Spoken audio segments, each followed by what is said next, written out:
The deeper idea comes from this idea that just dished out to you. Do you know why you don't hurt somebody? Or why you behave morally with other people? The same spirit that is percolating through these eyes and looking at you here is percolating through those eyes. I'm stuck. The reason why I can't hurt somebody is because I'm hurting myself. The same spirit is never plural. It's percolating here, it's percolating there. So how can I hit myself? It's like hitting myself, hurting myself. So it's the most natural law. It doesn't come because a God looking, supervising. You are stuck with the rest of the living kingdom. You are stuck. So that's why you don't hurt. And why should you help? And again, look at the language of Hinduism. It says, when you help somebody, don't use the word charity. It's a very demeaning comment. When you help somebody, what have you done? You helped yourself. Why make a fuss about it? You take a little bit of money from this pocket and put it in this pocket. I'm so charitable. That's not charity. Don't demean it. Don't demean this exercise. It is natural for you to help, but you are stuck with the living kingdom. We are all stuck. So even though I presented this very broad idea of why reverence for life, why this idea of helping others and not hurting others comes naturally. You look, which religion or which theology has got anything like this at all? Show me one. You can show me, Buddhism and Jainism. They talk same language. They don't use the same vocabulary, but they offer the same themes. You see, this is kind of like a deeper idea about religion without reference to a theos, no God coming in the picture. In a way it's nice because this in a way makes us responsible in a very natural manner, not because some God is going to whack us, but because we are stuck with each other. See the power of this teaching.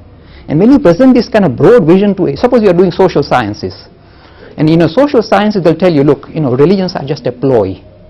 They'll give you Durkheim, the quote Durkheim. So, this is just a social ploy. Basically society learning to live with each other and learning to live with itself and how to regulate itself. It produces all this moral guidance and moral laws in the name of God and religion. Okay, it's just a ploy. Guys, wake up. You see, Hindus have to smile and say, we don't dislike you. We agree that it's in a way a bit of a ploy.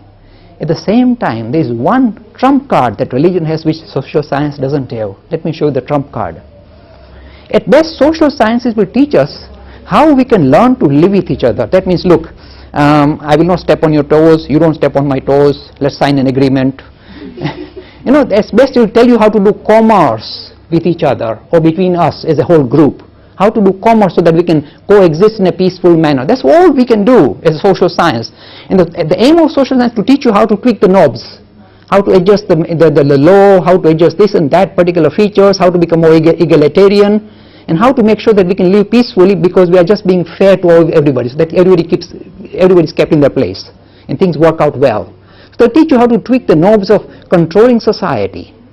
Social science at the best can teach you how to live with each other. Religion, especially your religion that I just talked about, doesn't just teach you how to live with each other, it tells you how to live for each other. See the difference? Now you see, whenever you find a family that is able to live, where the members are able to live for each other, will be the cohesive family. It will work well. The father doesn't live for himself, he lives for his children. The mother doesn't live for herself, she lives for her children. And hopefully his children one day will do the same back, or throw them in the old people's homes. The thing is, this is what religion teaches. It is, if you like, not just learning to live each other, saying, when you were little you gave me pocket money, so when you're grown up I'll give you some money. It's not that way. It's terrible. It's very rude. It's degrading. I'm stuck with you. Just as you are looking after me, I have no choice but to look after you. Living for each other, not living with each other. This is the trump card. If you give it to anybody in social sciences, they say, this is, when I take it to the humanists, they say, Jay, how do I fight you now? This is, where do you get this stuff from? How can we live for others? I say, this is how we start. And they love me. See, look, go to Hindu Academy website, and from the front page you get a link to the British Humanist website. 5,000 word, initially very rude exchange, saying, Jay, I said there's a reconciliation between spiritual humanism and you chaps. They say, no, there's no reconciliation. We are different. You got millions of God, we got no God. And this is how we start the conversation. At the end of it, you see how it comes out. 5,000 word exchange. We steal their hearts because the ideas we possess are so dramatic. They steal the hearts. This is how do you know how you win in modern society? one way is music. The way you win in modern society is through the power of words, power of thought. If you have powerful thoughts, potent powerful ideas, you dish it out. It's the force of reasoning that will win arguments, not, if you like, physical violence. That's the last thing you want. Because humanity has evolved, we do not need to solve human problems through violence. We can solve them using this. And this is where Hinduism comes into its own. It comes out very strong.